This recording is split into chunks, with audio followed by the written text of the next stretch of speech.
UK में job करना है तो आपको पता होना चाहिए कि जॉब सर्च करते कैसे हैं। अगर आप अपनी होम कंट्री में हैं या फिर आप यूके में हैं तो आपको प्रोसेस पता होना चाहिए यहाँ पे जॉब सर्च करने के लिए। सो आज की इस वीडियो में मैं आपसे यही डिस्कस करूँगी कुछ फ्यू सिंपल पॉइंट्स जिससे आप अपने यूके में जॉब सर्च कर सकते हैं और फिर आप अपने ड्रीम जॉब को भी पा सकते हैं। Welcome back to my channel Pooja Singh London. And अगर अभी तक आपने मेरे चैनल को सब्सक्राइब नहीं किया है सो please do subscribe my channel. अगर आप एक जॉब सर्च कर रहे हैं तो आपका सबसे पहला टूल क्या होगा, वो है आपकी सीवी, आपका रिज्यूम एंड आपका कवर लेटर। अगर आपके पास ये रेडी है और ये अप टू डेट है तो बहुत ज़्यादा इजी हो जाता है आपको किसी भी जॉब में एप्लीकेशन डालने के लिए। लेकिन सीवी को बनाना कैसे है ये बहुत ही इम्पॉर्टेंट है, क्योंकि ये सीवी जो है वो हर कंट्री की अपनी अपनी एक अलग स्ट्रक्चर पे होती है और अगर आप वो स्ट्रक्चर फॉलो ना करो तो वो आपकी सीवी को इंटरटेन ही नहीं करेंगे, क्योंकि उन्हें वो सीवी समझ में ही नहीं आएगी। हमारे इंडिया में सीवी का स्ट्रक्चर जो होता है कि काफ़ी लंबा होता है, आप काफ़ी सारे पेजेस ऐड कर सकते हो और अपनी एक्सपीरियंस को जितना ज़्यादा से ज़्यादा प्रेजेंट कर सको और जितने ज़्यादा अपने एजुकेशन और सर्टिफिकेशन दिखा सको, ये काफ़ी ज़्यादा वैल्यू माना जाता है। बट अगर आप यूके में जॉब सर्च कर रहे हो सो यहाँ पे आपको आपकी जो सीवी है वो 2 पेज से ज़्यादा नहीं होनी चाहिए। यस गाइज, आपकी जो सीवी है आप उसको बहुत ज़्यादा मॉडिफाई करके सिर्फ मैक्सिमम 2 पेज में ही लाना होता है और आपकी कवर लेटर हमेशा 1 पेज की ही होती है, उससे ज़्यादा नहीं होती है। Now CV and cover letter में डिफरेंस क्या होता है? सीवी जो हो गया आपके वो सारे ही पास्ट एक्सपीरियंस, आपकी एजुकेशन, आपके सर्टिफिकेशंस, आपके मैनेजमेंट स्किल्स, टेक्निकल स्किल्स, आपके सॉफ्ट स्किल्स को प्रेजेंट करता है। लेकिन आपकी कवर लेटर जो है वो बेसिकली प्रेजेंट करती है रिक्रूटर को कि क्यों वो आपको हायर करे इस पर्टिकुलर पोजीशन के लिए। सो कवर लेटर में हम कभी भी अपने पास्ट एक्सपीरियंसेस सिर्फ मेंशन नहीं करते हैं, हम अपने पास्ट एक्सपीरियंसेस के थ्रू रिक्रूटर को ये समझाते हैं कि हम क्यों इस पोस्ट के लिए काबिल हैं और क्यों हमें ये जॉब मिलना चाहिए, why I am the best candidate for this particular position और रोल। ये चीज़ हम उन्हें कन्विंस करते हैं अपने कवर लेटर में। सो कभी भी कवर लेटर में अपनी सीवी की ही बातों को वापस से सेंटेंस फॉर्म में ना प्रेजेंट करें। उन्हें बेसिकली आपको कन्विंस करना है कि वो आपको ये जॉब दे और आप उसके लिए बेस्ट कैंडिडेट हो। सीवी को जितना हो सके आप मॉडिफाई करो और ऑल्टर करो as per the job description. ये मैं हमेशा ही सबको बोलती हूँ कि जॉब डिस्क्रिप्शन हमें हमेशा पढ़ना चाहिए और हमेशा उसमें से कीवर्ड्स को निकाल के अपने सीवी को मॉडिफाई करते रहना चाहिए। अगर आप एक ही सीवी को हर जगह अप्लाई करोगे तो डेफिनेटली मुश्किलें आएंगी। जैसे इसीलिए आप अपने सीवी को हर जॉब डिस्क्रिप्शंस के साथ में चेंज करते रहें, थोड़ा थोड़ा मॉडिफाई करते रहें। हमेशा ये ध्यान रखें कि जिस डोमेन के लिए आप अपनी सीवी अपने जॉब के लिए अप्लाई कर रहे हैं, आप अपने सीवी में सिर्फ उसी पर्टिकुलर एक्सपीरियंस के ऊपर फोकस करें। ऐसा ना करें फॉर एग्ज़ाम्पल कि अगर कोई टीचिंग में जाना चाहता है और वो कोई टीचर जॉब के लिए अप्लाई कर रहा है, बट उनके पास्ट में हो सकता है कि उन्होंने अकाउंट्स या सेल्स में काम किया हो और वो अपनी सीवी में अकाउंट्स एंड सेल्स के टास्क एंड वर्क एक्सपीरियंस को भी काफ़ी लंबा एक्सप्लेन कर रहे हैं और फिर वो टीचिंग का भी एक्सप्लेन कर रहे हैं। Doesn't make sense, right? तो आप अपनी पास्ट एक्सपीरियंस को दिखाइए, क्योंकि गैप भी नहीं दिखना चाहिए कि आप उतने साल क्या कर रहे थे।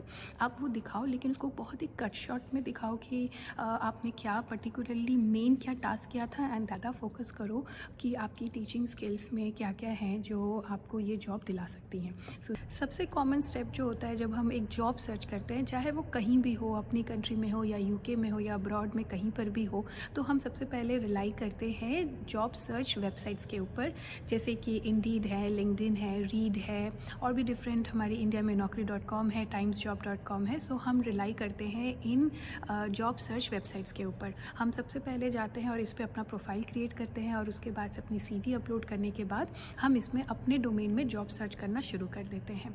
ये तो एकदम राइट प्रोसेस है, जॉब सर्च तो आपको यहीं से शुरू करनी चाहिए। लेकिन इसमें एक ट्रिक आ जाता है जो मैं अभी आपसे शेयर करूँगी।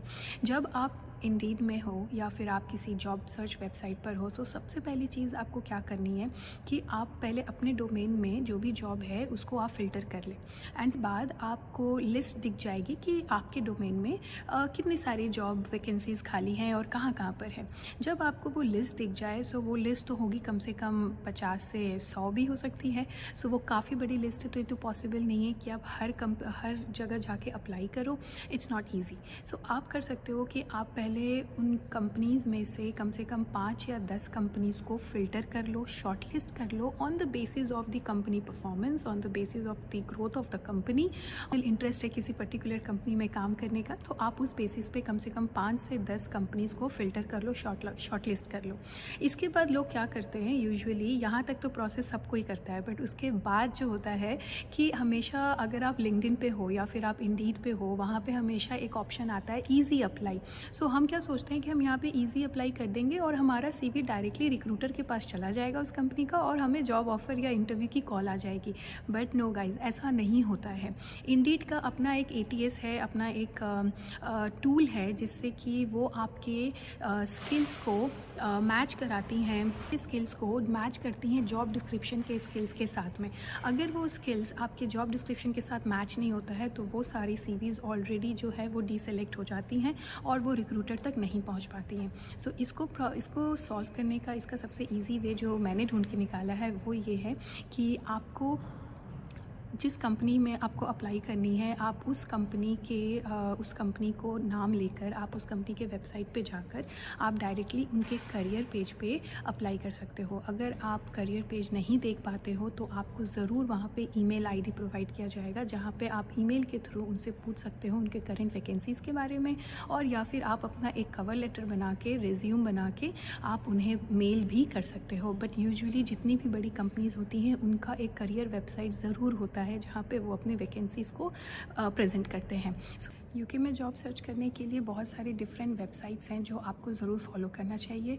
मेरा सबसे पहला फेवरेट है लिंक्डइन, क्योंकि मुझे लिंक्डइन से ही जॉब्स ऑफ़र आते हैं। सो लिंक्डइन की प्रोफाइल आपकी हमेशा अप टू डेट होनी चाहिए और आपकी लिंक्डइन की प्रोफाइल काफ़ी थोड़ी अट्रैक्टिव भी होनी चाहिए, जिसमें कि अगर कोई रिक्रूटर आपकी प्रोफाइल को एंटर करे तो उसे लगे कि हाँ, यहाँ पे कुछ तो बात है और मुझे यहाँ पे जॉब ऑफ़र करनी चाहिए, या आपकी प्रोफाइल को देख रहा हो तो वहाँ पे वो लोग आपसे इंटरेस्टेड हो कनेक्ट करने के लिए। सो लिंक्डइन की प्रोफाइल आप हमेशा अच्छे से रखें और अप टू डेट रखें।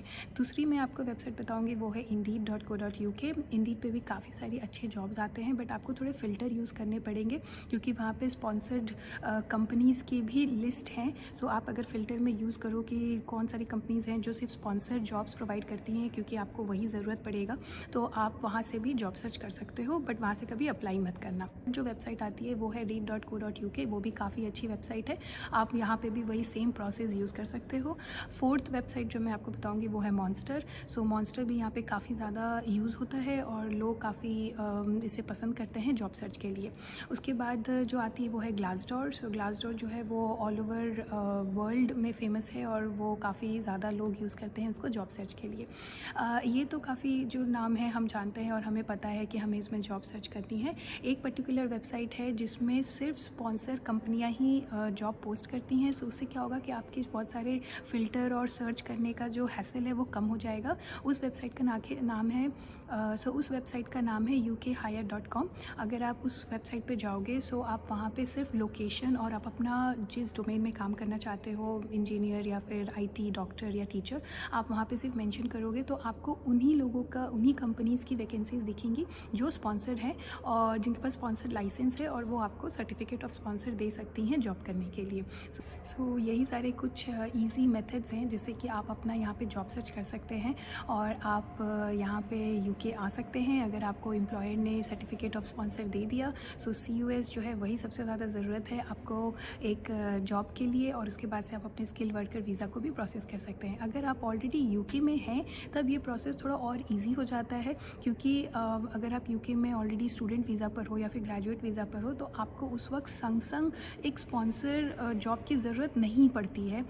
ये एक प्लस पॉइंट हो जाता है जो लोग ऑलरेडी यूके में हैं ऑन एनी अदर वीज़ा। सो उनको क्या होता है कि पहले तो जॉब ऑफ़र आ जाती है, इंटरव्यू हो जाता है, जॉब ऑफ़र मिल जाता है, और उसके बाद जो एम्प्लॉयर है वो उनसे ये कंडीशन रखता है कि आप जॉब शुरू कर दो और हम आपका परफॉर्मेंस देखेंगे और उसके बाद आपको स्पॉन्सर कर सकते हैं। सो वो सबसे एक बेस्ट पार्ट हो जाता है कि आप उनके साथ अगर जुड़े रहो और आप अपना अच्छा परफॉर्मेंस दो और कंपनी को लगे कि नहीं हम इस बंदे को जाने नहीं दे सकते हैं, तो वो आपको स्पॉन्सर कर देते हैं और फिर आप अपने वीज़ा को स्किल्ड वर्कर वीज़ा में कन्वर्ट कर सकते हो। सो आई होप आपको मेरा आज का वीडियो इन्फॉर्मेटिव लगा होगा, आपको हेल्प करेंगे यूके में एक जॉब ढूंढने के लिए। So please do subscribe my channel Pooja Singh London, और फिर मैं आपसे मिलूँगी अगले वीडियो में। Bye bye.